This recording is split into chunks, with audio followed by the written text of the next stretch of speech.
Hey, I'm Andrew Markell with Tomorrow's Technician magazine, and I'm here with Justin Wiedemann, and we're going to be talking about one of the most controversial topics today for any technician out there in the field.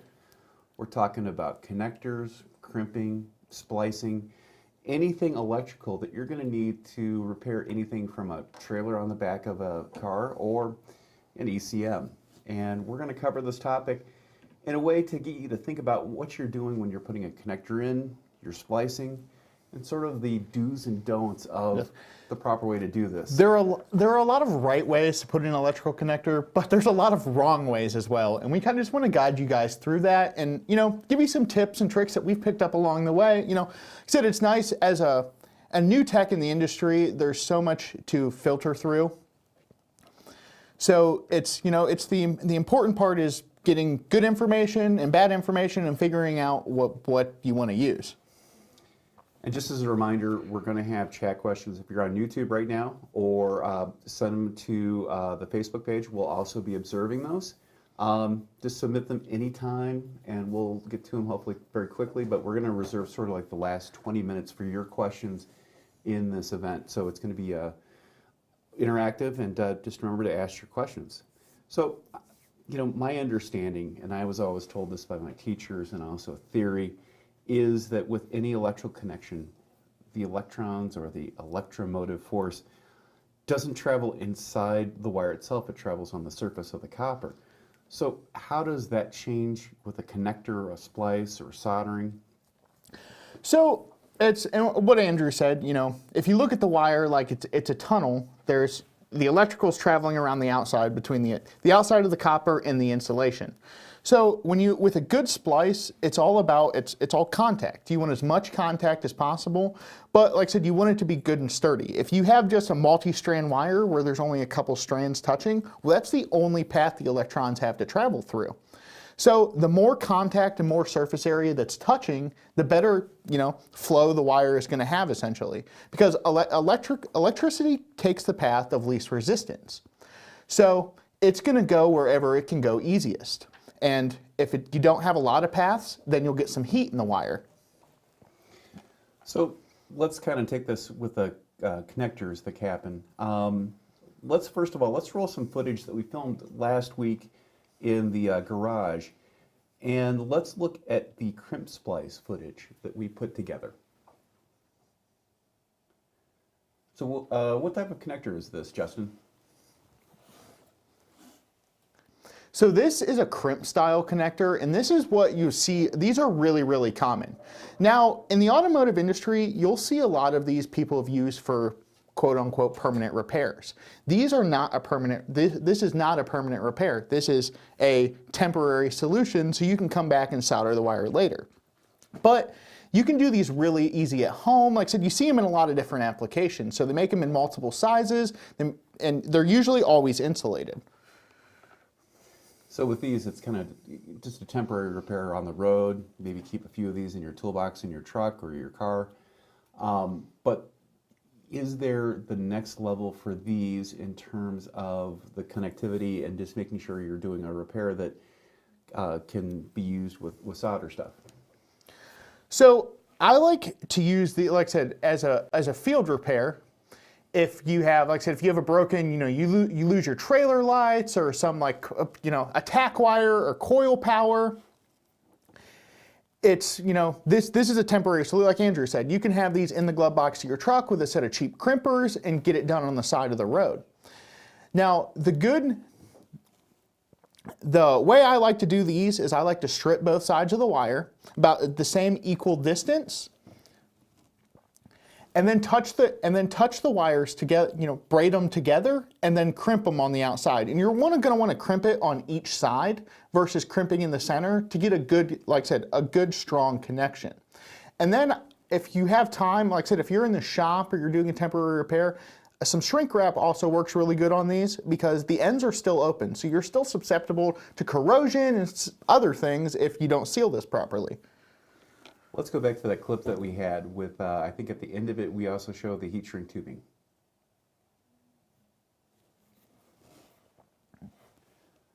So go ahead about 1 minute in this clip And basically, let's look at right now you're connecting those, and that's the mechanical attachment, right, between the two wires. Yeah, so those wires, like I said, are just kind of shoved together, like the ends are like, you know, interlaced, and then you take those crimpers and you're just smashing that. There's a small aluminum ferrule in there that's actually, you know, you're sliding the wire in and you're shrinking that with those crimpers. Okay. Let's take that to the next level. Let's talk about soldering stuff. We did a couple of these in the garage over there, and let's look up the soldering the splice, and let's take a look at that clip because I think we have some really nice close-up stuff of actually the next level of connection. So soldering is the most, like I said, besides having an unbroken, uninterrupted wire, soldering is the best possible connection you're going to get. And it takes a little bit of practice. Solder is a practice makes perfect kind of thing. It might be a little, when you first learn the skill, it might be a little like, you know, not come to you easy or that kind of deal, or you might have some breaks and, you know, wire might not want to take flux. But with soldering, if you can solder it, it can be unsoldered. So if you don't first succeed, try again. You might need some more flux or clean the wire a little bit or even a little more heat. So it's definitely a learning curve. Like I said, soldering is a great skill to pick up as a technician.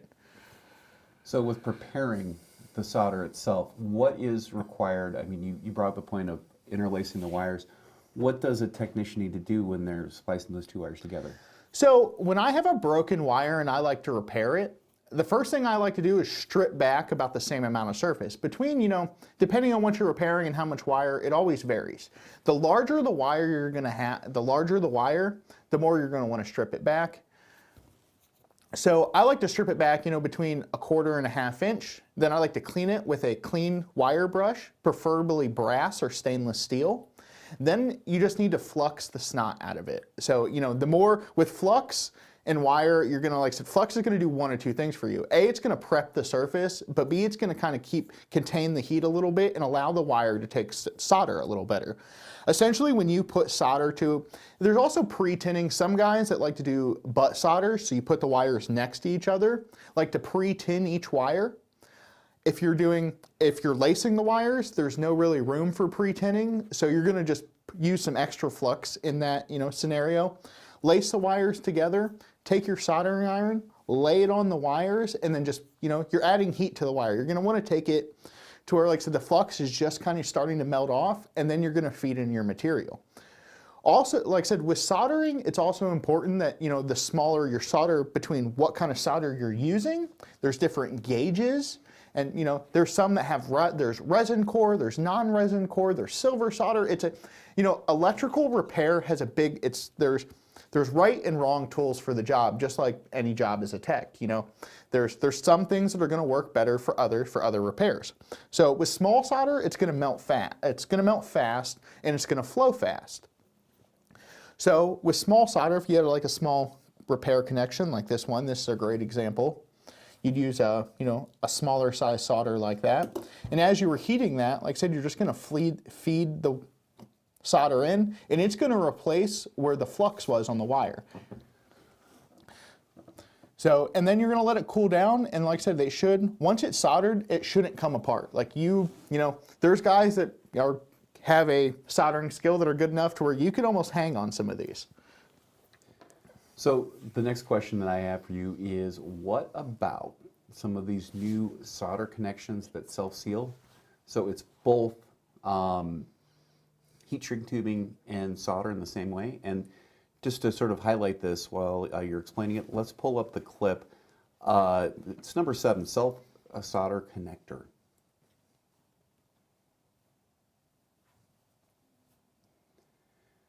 So again, we're stripping the wire here. And these are becoming a lot more popular. Yes, these things are slick. So they've came down in price and made a big availability over the last couple of years. So this is like combining how the crimp connector we showed you earlier and a low temp solder. So basically what they've done, they've put a small ring of, you know, low melt temperature solder inside a plastic connector that's also a shrinking connector. So you can sit there, grab a mini torch or a heat gun, depending on the size and kind of the application. slip two wires in, and this would be this is not a lace, you can kind of lace them inside the connector, but it's more of a, you know, a butt end style of solder. But as you'll see in the video, we just put a little heat to these, and they shrink right up. It's slick how, like I said, how solder technology has came far enough to where you can melt, you'd think you'd melt the plastic before, but that solder just, like I said, it's got a low temp, becomes liquid, and then that's a good solid connection. Like that's a repair. That's a permanent repair, not a temporary one. And this is just a normal heat gun that we use. Yeah, you don't need any special tools. This is, like I said, an off-the-shelf heat gun that you can pick up at any hardware store, like I said, parts house. Okay. And there's two components going on here right now. You've got the solder inside, and then you've also got the heat shrink tubing. So does that heat shrink tubing help to create a bond structurally with the wire? So that heat shrink tubing, actually, you'll find they have glued and unglued variants. You'll find some of these connectors that have a small, like when that plastic shrinks and melts, it makes some kind of bond with the outside shield on the wire. So that, like I said, that's gonna an extra part of holding force from allowing the wire to slip apart, plus the solder on top of it. So this is probably a very good repair. Would you throw another piece of heat shrink tubing on top of that? Depending on the application, I would still, in my electrical repair experience, I would put a piece of heat shrink tube over that. Just like I said, better safe than sorry, because you don't know, there could be an instance where maybe it didn't seal all the way around the edge or something like that, and that piece of heat shrink tubing is just going to be an extra barrier. I just got an email from Keith, one of our instructors, and he has an interesting piece of advice. He says if you're repairing a wiring harness, make sure that you take the splices and segment them further down so they're not all on top of it if you're repairing a wiring harness. That's a really great piece of advice, because nothing's worse, and I always see this is really common when people install aftermarket radios in vehicles. You'll pull, they sell adapter harnesses, so you'll have like your vehicle's plug to a, aftermarket radio plug. So you'll get these two ends, people will splice them, well then they splice them all together, and you have this giant acorn of electrical tape and electrical connectors, and like I said, that is an application where you should solder every wire, because, what's more important than having tunes in your ride? You want it to work and sound good. Another question that we have coming through here, and they're wondering, is this an OE approved connection by some of Ford, Chrysler, General Motors, or some of the other repairs? I got kind of an answer from that from a TSV I recently saw. I think it was from Chrysler, where they're actually using this for a transmission harness repair that kind of goes up and over the transmission, and it actually involved a circuit with the oxygen sensor. So yes, they're using it, but is it officially endorsed? Depends on the case. So we'll let the OEs decide what's right and what's wrong.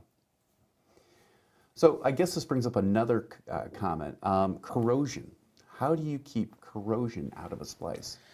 So corrosion is the biggest enemy to electrical. You'll see, like I said, it is the green death, as like some of us like to refer it to. Like I said, you'll get a little some green dust or something, and then you wiggle a wire and it breaks apart. So the best way to fight corrosion is, like I said, keeping everything clean and nice and using some shrink tube. So also another good is a lot of people like to use liquid electrical tape as a second, like I said, a second defense against corrosion. But there's also a fun thing they have called dielectric grease, which now, you'll see guys put those in connectors, and like I said, as long as you can keep moisture and water away from your bare electrical components inside, like I said, between when it comes in it's a great example. This is an insulated connector, but it has, they're not insulated all the way up here to the tip. So there's an area here where corrosion could get in. And you'd want to, like I said, liquid electrical tape this and or put a piece of shrink tube over it to try to slow the corrosion down. Really quick here, we've got Matthew Judy on YouTube tuning in from Robertsdale, Alabama. Thank you for tuning in. Kind of brings up another thing, crimping. What is the best way to crimp the connectors that go in like this? So the way I was taught to crimp a connector is, if you look in every connector, they have a split, and the split is 9 times out of 10 always on top. You're going to want to crimp it with, here I'm going to grab a set of crimpers here just so we can kind of get a good idea.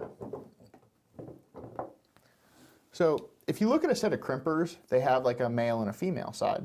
You're going to want to take your male side and put that on the opposite side of the split. And what that's going to do is, so the split sits in this saddle and it actually rolls. When you crimp that, it'll push on the back here, pushes the whole thing down, and then it rolls into it and gets a nice tight grasp on the wire. Because like Andrew mentioned before, electrons travel around the outside of the wire. So by encasing that and giving a little tighter bite, you're going to allow the electrons to travel through the connection easier.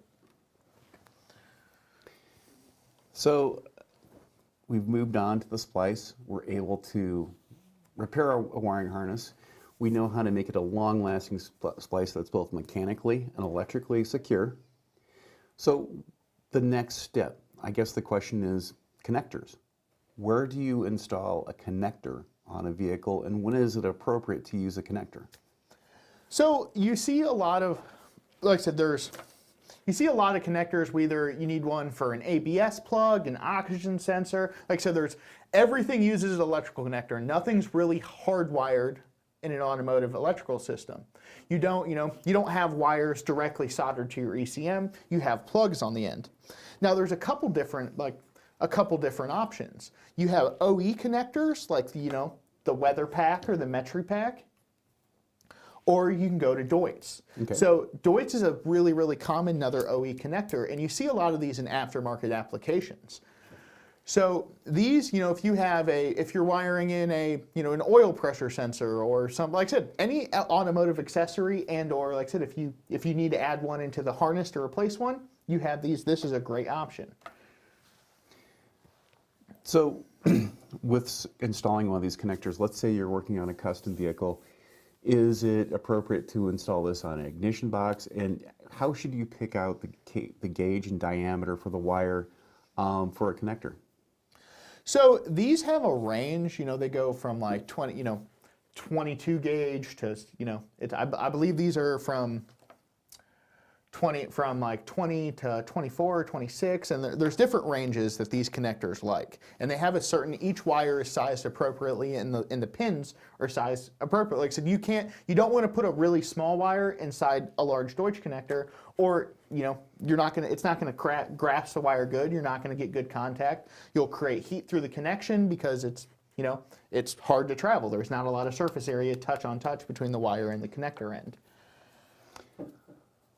Okay, the next question is, in terms of building out a connector, what are the different styles out there for connectors? I mean, you brought Deutsch, WeatherPack, the OE style connectors, which there's probably a ton of them out there. Yeah, every OE manufacturer has their play on connectors, and it's very, and 9 times out of 10 they have locks as well, and that's another thing. Like I said, it depends on the application. You could have all the way from a single wire connector where it's just a little, like I said, that's really, really common in WeatherPack. They have those little single pins, all the way up to, like I said, large bulkheads that go under, inside the car. You see it's really common now with guys, I'm going to use LS swapped cars as an example, that guys, like I said, they have large wiring bulkheads to pass through firewalls and stuff like that. So you have your whole engine harness all comes to one, 3x3 big plug, and that goes right through your firewall. It makes engine removal easy, and it's, like I said, you're not running wires through a firewall. You have a plug there where you can just plug it in,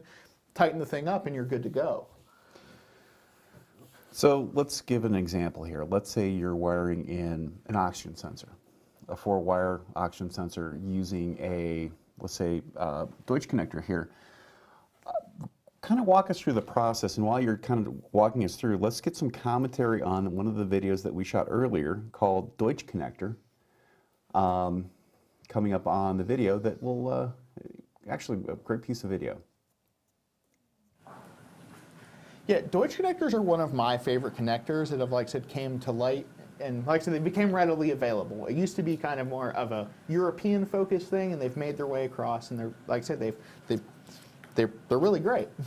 So if you look in here, you have, with Deutsch connectors, you have a couple tools, some crimpers, and the connectors themselves. So you have the small pins that you're going to actually put on the inside of the wires. Then you're going to slide those pins into the connector, and then there's a small lock that you'll see here in a second as well to hold those pins in to make sure they don't come out. Coming to a question with the male and female side. So the male pins go into the female gray connector. Yes, so you're going to want to put the male, there's a male and a female, you flop them, you make them opposite of their outside connector. If you matched them male or female, the connector, like so you have a little bit of issue putting them together, and actually the pins I don't believe interchange. So, and with the inside of those, we have that orange thing that align the pins, and even the green thing right here. As far as getting those in place, that's probably one of the most difficult jobs. Yeah,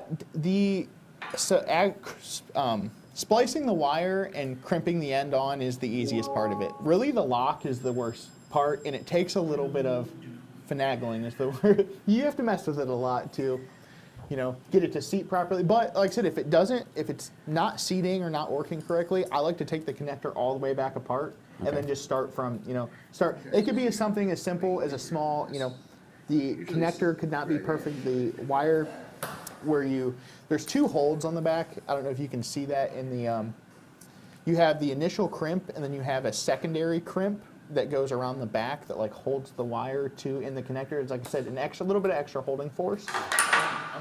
Sometimes one of those pins might be folded up a little much, or like I said, you could oblong them when you're crimping them. And you have to mess with those a little bit, put it back in, and then it should, like I said, the lock should slide in. The lock is, like I said, it definitely takes a little bit of getting used to putting these together. It's just like soldering. Deutsch connectors are a learning curve. I recommend you buy extra pins because, unfortunately, you will probably destroy a few the first couple times you do it. So with these, basically what you're dealing with is when you put that pin in there, there's two pins on the gray connector that go in and grasp it and hold it in place. And then you're sliding in that insert to hold it in place to align with the other pin on either the male or female side. So with these, as far as like a kit, this is kind of something that comes from Summit Racing as far as the Deutsch connectors. This one even comes with one of the crimp connectors on it. So you're able to build out a lot of different connectors for a lot of applications. For this kit, I mean, would you be using this for like an MSD ignition or? Yes, you'll see a lot of popular aftermarket guys are using these between MSD, Holley. Like I said, this is in the aftermarket connector world. Deutsch is really popular. But in race car building, like I said, harness repair. This is what you see a lot of nowadays.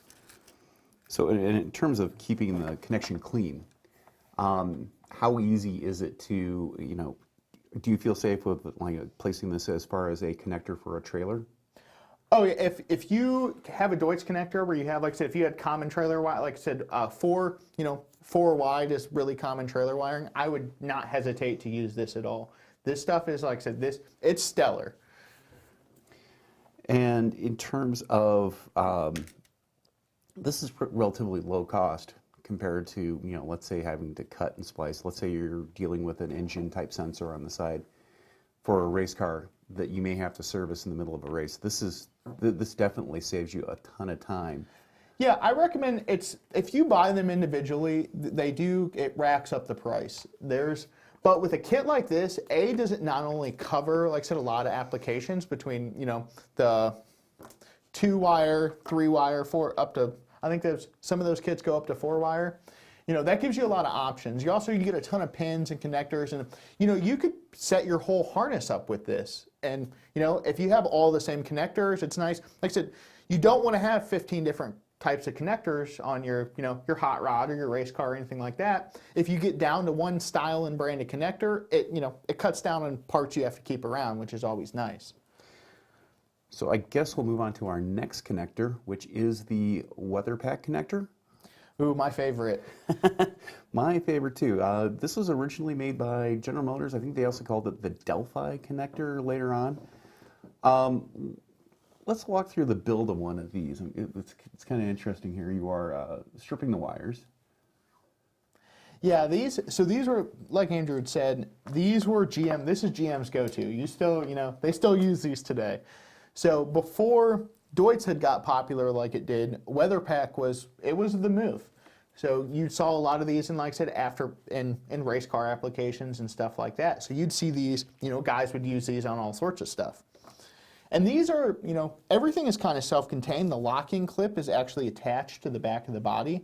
Okay. So it's nice. You can fold, like I said, it's not like the Deutsch connector where you had a separate piece. This is all in one deal. And also when you get these pins from, like in the weather pack, they all come connected. So it's, like I said, you're not fumbling around and losing them and doing that kind of stuff. So walk me through here. You're crimping on the end onto the wire itself. Yeah. So I'd strip the wire and then I'd slip this in. And this is much like we talked about Deutsch earlier. You enter the male side uses this is opposite of Deutsch actually, and the male side uses male pins and the female side uses female pins. So, and the reason with that, if you flip them back and forth and put the male pins inside the female, they're kind of, you'll get an alignment issue and they always won't want to go together. So if you can see, I'm crimping here, and I'm crimping the front and the back. Okay. So like I said, on the back of on these weather pack connectors, they have a secondary area to actually fold over and hold like I said, it's more just a holding force, so you're not just relying on your crimp to hold the wire. If the harness gets pulled on or something like that, you have a secondary defense against a breakage. Okay. And I think this is kind of what sets the weather pack apart here. I think you're getting to it in just a second here. You're assembling the rest of these. But with these, it's a pretty good connection. I think in general, this is very similar to what you're dealing with a Deutsch connector as far as setting up where the wire crimps down on the connector. It's just kind of defined with a Deutsch connector how everything locks in. With these, how far down should you be crimping on some of these? Should you be careful of any distortion? Yes, I would. So you can see I'm using a set of just a regular set of crimpers in here, and you have to be mindful when using these because sometimes, people like to crimp, just hold the crimpers as hard as they can and do that, and sometimes like you can distort the connection and it won't want to slide inside the pack. So to fix this issue, they sell some really slick tool, and they have like ratcheting crimpers. Okay. So, and those, the nice part about the ratcheting is it's only going to clamp it as hard as it needs to. Then, so with the ratchet, you go and it clicks and it clicks and it clicks, and then it'll unclick and then they release. And then that's a perfect connection a perfect crimp every time. And these take a lot of the guesswork out of just, these where it's however hard you can squeeze them. Let's go back to the clip here of the weather pack. So we're building out probably, I think, a few of these connectors. I mean, my main concern, like when I first started out doing these, is I would over crimp because I was afraid if I didn't crimp it enough, it would do something, and it would actually bend the connection right here, and then you try to slide it in, and it would be very difficult to do. Yeah. Then you can also notice, so we talked about in the Deutsch connector earlier how it's kind of shaped like a little barrel and it has a small plastic hole in there that doesn't allow it to slip out. So if you look at these weather pack connectors, the end of it's like a barb. So you slide that into the connector and that clicks forward, and that's going to what it holds it in. I think we've got a barb coming up right here. Okay, yeah, there's the barb you were talking about on that connector. Yeah, that's a really good picture of it. So you can see those two little tangs holding out are actually what's going to hold it inside the weather pack connector. And then you also have a lock on the back just for added security. So those two tangs on the side, that's what holds it inside the plastic body along with the clip on the back side. So that was really fun that day, building all those different connectors. Yeah, I enjoy, there's a lot of people that have a bad stigma with electrical, and it like pushes a lot of guys away, but it's one of the things I enjoy because, like I said, people always notice good wiring. If you see a good repair job or some really clean wiring, nobody likes to see a rat's nest is how we describe it in the automotive world. You open up a guy's hood and see everything's all ran to a nice central fuse box and everything's attached nice and it's got nice connectors. It's something you pay attention to and you appreciate as an automotive guy. So if you see the wiring nut underneath the dashboard, That's typically a bad sign that the guy's not a relatively good technician. Yeah, and I've found, over my years, it's amazing what you find in a car between wire nuts and just two wires, twisted together with a little bit of electrical tape on it. That's, it's not only a bad repair, but it's also a hazard. And, with electrical and electrical issue, like I said, if you have an electrical issue, it can result in a fire, and that's a really scary thing. So having good, solid electrical connections and not, going the full way and not half doing wiring is really important. I guess another question has to be is wire routing. Where should you be routing a wire? Yeah, wire it's copper insulated with rubber or plastic, or there's multiple different kinds of insulation on wires. You want to keep them away from heat sources. You don't want it rubbing on anything. So, if you're running a piece of wire through a firewall or something like that and attached, you have a good solid attachment. So if you're running it through a firewall, you want to add a grommet. If you're going to have a wire like for an ABS sensor or something like that, you're going to want to make sure it's, fastened to whatever it's running along. Between either if you're using zip ties, there's guys that use, rubber lined metal little clamps. There's a bunch of different things you can use to make sure wires attach properly. Let's go back to our clip here. We're putting the rubber grommet onto the weather pack connector. Is there anything they need to be aware of when they're putting on one of those grommets? So you're definitely going to want to put those grommets, the grommets on the wire before you can slide them over the connector. But it's just like doing brake lines and sliding your ferrule on. You put this nice, beautiful wire together, and then you don't put the grommet on it, and you kind of have to kick yourself in the butt. But thankfully, with these little rubber pieces, it's a little forgiving, and you can slide it over that, the spike on the end. But pulling it back off is not going to happen. So we're putting the two wires in, and I mean, the weather pack's almost, it's two-in-one mechanism to secure the wire to the harness itself. You've got both the two tangs that go out into the black connector itself, and then you've also got on the back of there that thing that clips down. Yeah, it's double protection, because like I said, with that barb, if you didn't have the lock on the back, if that wire got tightened up or pulled on like it wasn't supposed to, that barb's not, it would probably pull apart with enough force. But with the lock on the back, that really, like I said, that snugs it up and it's not coming apart. And it's sealed against the elements too. Yeah, with the rubber boots on the back, that's really nice. It keeps the corrosion out, because moisture is the biggest enemy of electrical. So we're putting inside the connectors and we're assembling the connector itself. As far as the tools required to, let's say, disassemble a connector, what's required weather pack versus a Deutsch connector? So Deutsch has 3 small screwdrivers that they like to use. These 2 are more of a pick, and then you have this barrel piece, and that's what you're going to use to remove. You're going to slide that in. It's going to push down that gray tip, and the wire is going to be able to slide out of it. So again, sorry, we're still running the clip of the weather pack connector being assembled here.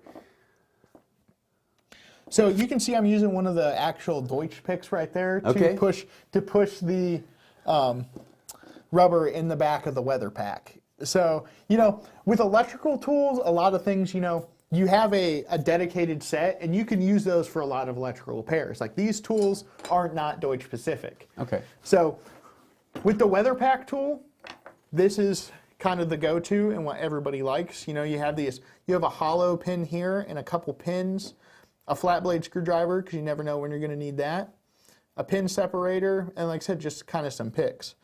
And you're going to use that to release. You're going to take that end and slide it inside and use that to compress those locks, and then the wire should be able to slide back out of it. So that's the nice thing about a connector. It's always serviceable.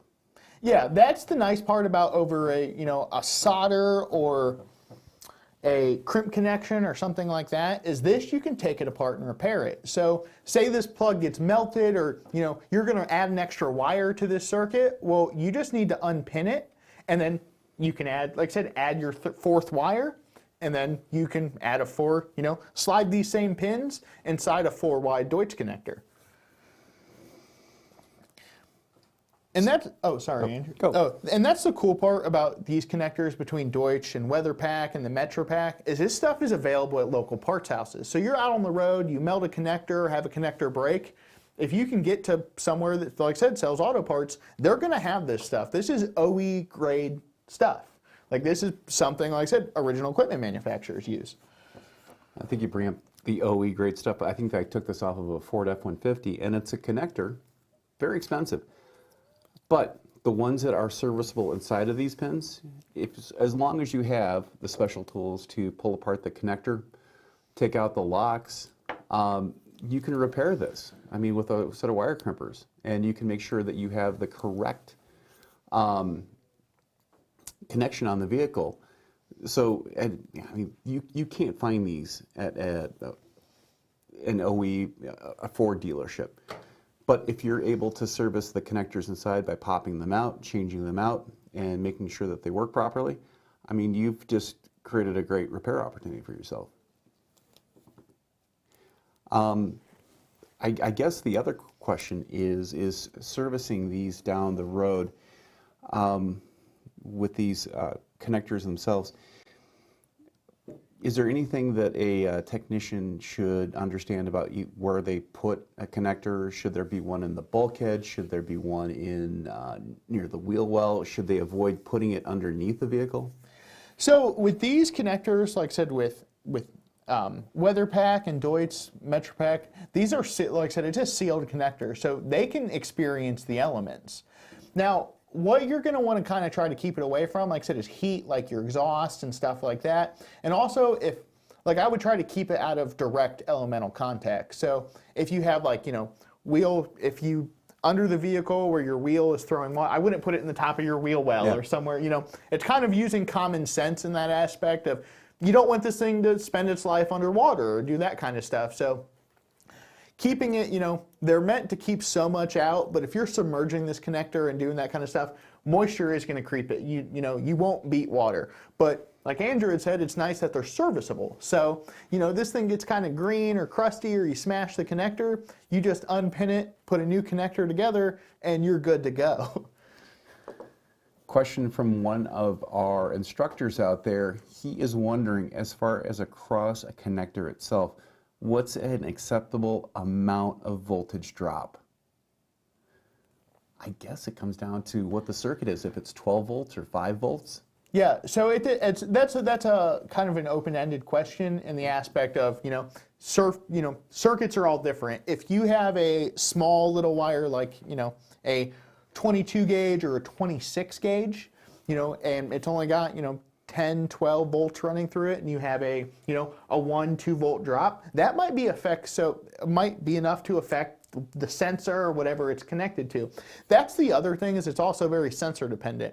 So in the O2 sensor world, they operate within a certain range. Well, if you have a damaged wire that has a bunch of corrosion and all that kind of stuff in it, that wire is going to experience more resistance, so that wire is naturally going to have a larger voltage drop versus a clean, a fresh wire or something that's never, been to the elements or something like that. So, like I said, it depends. There's a number out there for every circuit that tells you what's acceptable. We just had one of our instructors actually chime in. He says 2 millivolts for 2 to 5 millivolts, depending on the circuit and the amount of current going through it. I was always told that you should be very, very careful how much it goes through a sensor versus, let's say, a starter or actuator. 2 millivolts may be fine for, let's say, a starter solenoid. But if you're dealing with a 5-volt circuit that may determine, let's say, thermostat, that could be the difference, the amount of resistance through there could be 10 to 15 volts or 10 to 15 degrees Fahrenheit. Yeah, and that's the other thing is, in a starter circuit or something like that where it's a large ampage draw where I'm using, a starter takes a lot of oomph to turn one over. So that's going to make heat. You shouldn't be able to grab you'll always see guys having slow start issues, and between a ground or a power wire you'll have a resistant. You grab the wire and you can't touch it because it's hot or the insulation could be melted off it. That is, that's not good. So, Yeah, with the current on the vehicle, I mean, it's changing, and so there's so many circuits that could be within inside a single connector. You just need to make sure that number one, the connector is clean. And do you have any tips? I know what I use to clean up a connector, as far as to make sure that the connection is nice and smooth and has the proper resistance. So I like to clean them up with some electrical contact cleaner. Like I said, spray inside the connector, kind of blow them out with a can of air or in your air supply in your shop. And then I like to dielectric grease stuff. So with dielectric grease, you're getting an area where, if you're putting grease, if you have a connector that doesn't have a rubber boot in it, or a lot of these have a nice rubber seal, by adding grease, it's going to slide together easier, but that's somewhere moisture can't travel. So, and with dielectric grease, it also promotes your electrical connections. So that's really nice too. So another question coming in here. It looks like we have a guy here who's wiring his own race car. Is there anything that you can, advice-wise, to talk about mil-spec wiring? Oh, that's a tough topic. Yeah. That's airplane stuff. So Yeah, this is strictly automotive. I think. Yeah, this is unfortunately that's a little above my skill set. That's I'm not, when it comes to mil-spec wiring and airplane wiring and that kind of stuff. Those guys are in a league of their own. So, kind of a question here. We put together a Deutsch connector. We put together a WeatherPack connector. Can you take them apart right now? Yeah. I think we can pop a Deutsch connector apart. Yeah. Those aren't that bad, So grab, first you're going to start taking your seal out of the back. And I'd like to add that all of these tools and kits are available at Summit Racing. Link in the description. So while you're doing that, do you have any advice for technicians starting out, what kind of electrical tools they should buy? So if you're doing a lot, I recommend investing in a good set of crimpers and strippers. Okay. That is kind of a big necessity. So that also a good multimeter. It's never a multimeter is, you can fix all sorts of things or diagnose all sorts of stuff with a good multimeter. Between that, other than that, like I said, your de-pinning tools is a really good, because you'll see a lot of guys entering the tech, you might have to pin a wire out on the ECM, and it's important to have all the tools to be able to pull that apart. So we went ahead and pulled our lock out of our Deutsch connector then, with our green pick. And you simply take this one, fold this side up, that one's out.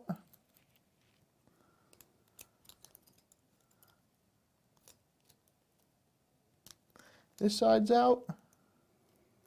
And last but not least, little magic for you guys there. Ta-da! You've just taken that apart, so now the wires can be diagnosed. We could see any You could issues. either, if you need to, like I said, replace this, or see if you had some kind of a resistance issue, or like some kind of short or a dead short. This is really easy to pull apart to figure out what's going wrong. And like I said, it makes diagnosis a lot easier. I think by showing that, you brought up a couple of really good points for diagnostic technicians, even if you're not assembling a wiring harness, is once you start building a connector out and all the different seals and everything else, you just realize how fragile some of these can be.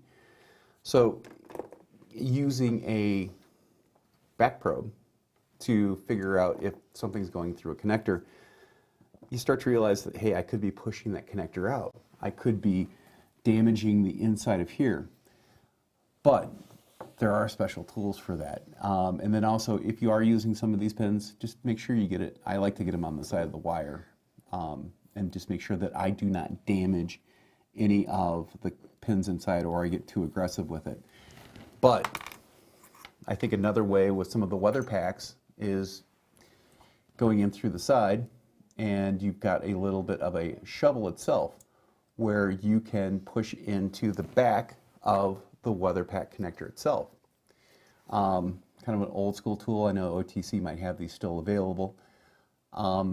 But in terms of back probing or bypassing a harness for diagnostics, Justin, what's your technique on this usually? Yes, I'm in the same boat as you. I like to back probe the harness, and like I said, you're just trying to sense a connect. You don't need a bunch of force. You'll see a lot of guys will take like a pick or a long needle, and they'll just shove it in the back of that connector and not all willy nilly and not worry about it. And that's for someone down the road, or like Andrew said, it could damage the connector. Like I said, this stuff is, as much as we're like pulling on them and yanking on them, this stuff is delicate.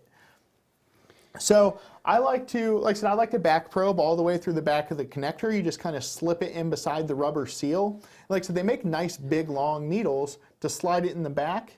And like I said, you're just trying to pick up a little bit of current to see what's going on there. If there's power at the wire, if it's a ground wire, like I said, there's different scenarios for everything. But back probing seems to be the most effective.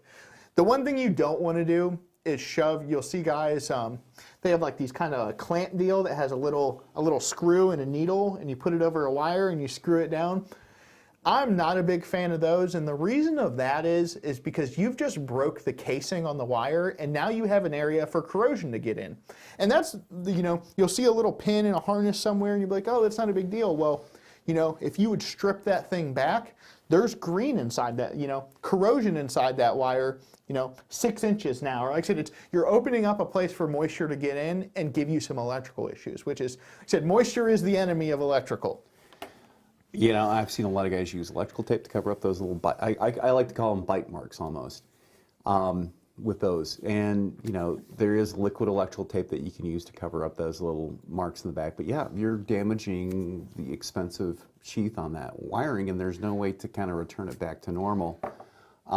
But in some cases, I've encountered wires where the only access that you have to it is underneath the hood of the vehicle going into the ECM. And you just want to be extremely careful back probing even some of these smaller ones for the connector itself. Hey, we're at the 45-minute mark, so please submit your questions right away and we'll get to them. We're going to be on for about another 5-10 minutes looking at your questions for here. And kind of a neat question here. I'm trying to understand this question. In terms of wiring up a starter or ignition switch, where would you install a connector to make it a little bit more serviceable? So if I was going to wire an ignition switch in, I would, to have like an easy spot to access it. So you're going to, like I said, you have 12 volts coming from some kind of hot source, whether it be a fuse block or a distribution block or directly from the battery in some instances. So you're going to go through your, and there's a couple, they have certain starter switches that are, meant for a high amp draw, but a lot of that stuff, like I said, you're going to want to run a relay for your switch as well. So all the switch is doing is it's energizing the solenoid on the side of the starter. Like I said, you just got to put 12 volts to that. So the starter solenoid opens up and puts the full juice to the starter from, like I said, it has a very large cable that goes directly from the battery to the starter. And then you're just activating the starter with a solenoid. So if I was going to do it, I would just have a simple 2-wire connector. I'd put my, starter button wherever I'd like it. Either, like I said, I assume it's just a button and not a key, and just run your 2-wire, like I said, put a long pigtail on it in a simple connection. So if you have to replace your starter switch or something goes, bad down the road, or maybe you want to relocate it, well, you can just unplug it and move it and kind of go from there. Question from, this is Dan, and he is wondering, as far as kits, if he's going to be a technician out in the field next year, where or what should he stock inside of his toolbox to do electrical repairs? Is it going to be just heat shrink tubing, connectors? What should he have on hand? So it kind of depends what kind of, like I said, kind of industry you're jumping into. If you're going to, like I said, if you're going to be repairing OE harnesses and that kind of stuff, you're going to want to, keep a good stock of whatever OE harness you're working on. If it happens to be GM, WeatherPack is the move. So I like to keep around some the low, our MetroPack connectors, our WeatherPack connectors, our Deutsch stuff, non-insulated and insulated connectors. There's kind of, it's hard to be say in the aspect of, oh, you just need this little, these couple of things. You never know what you're going to run into. For temporary repair, like I said, for a temporary repair where you're going to fix it down the road, you're kind of just doing some diagnostic stuff, a crimp, a solderless crimp kit will get you a lot of places. But if you're doing repairs and stuff like that, these weather pack kits are great because it has all the way from the 1 pin up to the 6 pin.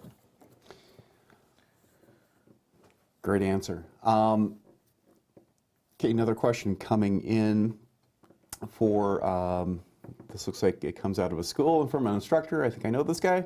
He is saying, what special precautions, this is Keith, should students take when they're actually working on a wiring harness and different circuits on a vehicle? So one of the most important things is to always disconnect. If you're doing a repair, it's always good to disconnect the battery because you don't want the circuit to be energized or anything crazy to happen. But during diagnostic, you do need to have some, some kind of power source. But the most important thing when always doing this stuff is your PPE.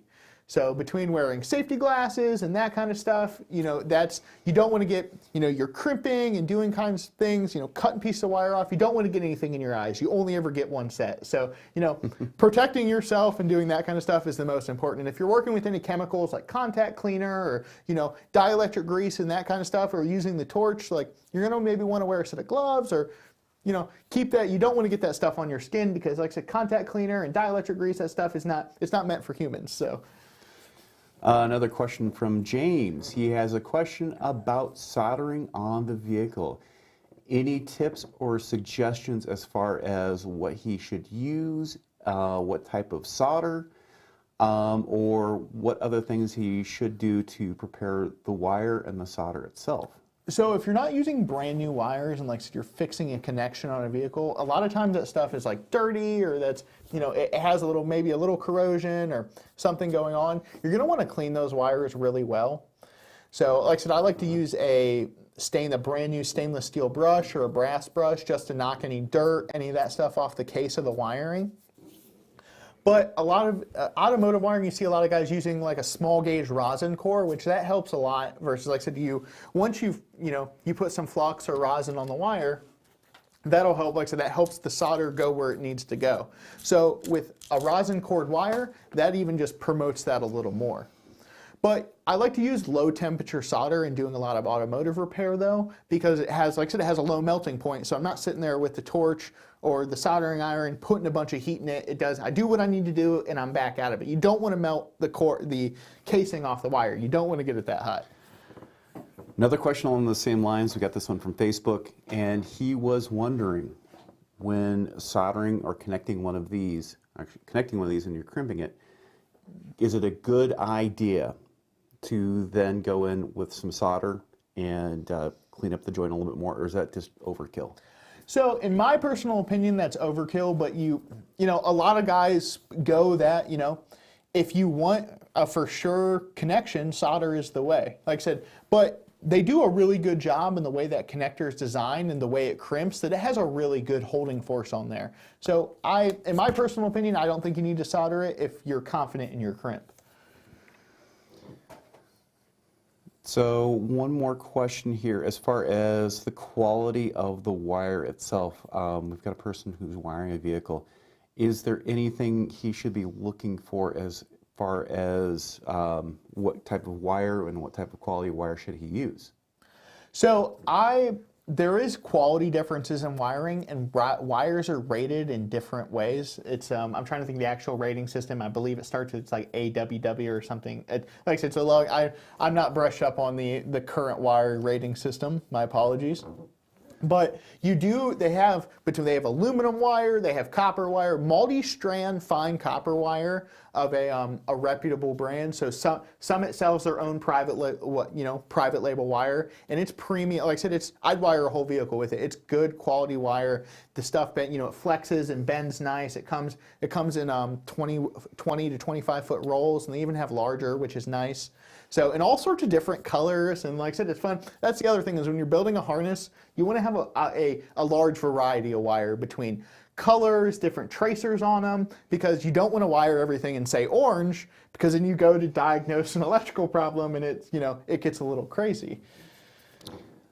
I think we have time for one more question come up here before we sort of discuss what's going on here. This one's kind of interesting. I think this is probably going to be the stumper of the whole thing. Why is it called a Deutsch connector? Ooh, so the company that actually produces these, their name is Deutsch, and that's you know, I wish I had some extravagant story about the guy that, you know, invented this and why it went through and why he named it what he did, but I assume his last name is just Deutsch. That is a great question. It never occurred to me doing this whole preparation for this whole webinar and even the weather pack stuff. Why they call it Deutsch? Yeah, I fell a little short on that one as well. So just going to wrap things up with this live cast. We've gone almost an hour now, which is great. Great stuff, Justin. But kind of a quick run through with some of the stuff that you saw in the clips itself and everything else. Where can they purchase this stuff? So you can get any of this stuff at Summit Racing. So we have 4 retail locations around the United States. Also, you can get this off summitracingequipment.com. And like I said, this is all available. So from the connectors to the crimpers to solder, you can get everything you need to wire your vehicle right at Summit Racing Equipment. And also I'd like to, from the bottom of the heart, from all these instructors, say thank you, Justin, for helping us out on this Dude, I livecast. appreciate you guys having me. This has been a lot of fun. I always, you know, I like to shoot shop and just kind of always talk about this stuff. So I really enjoyed myself today. Yeah, this is fun. We kind of walked in here with very little prep, and we're just going to talk about connectors. And thank you for everybody who submitted a question. This has been absolutely great what they've done here, the question, especially the one, why is it called the Deutsch connector? But I'd like to thank everybody for tuning in. If you're watching this on demand, email tomorrow's technician, go to the website and hit the contact us if you have any questions or any topics at all you'd like to see covered in a future live cast. So I'm Andrew Markell with Justin Wiedemann from Summit Racing. Yep. Thanks for having me. Thank you very much. We'll see you next time.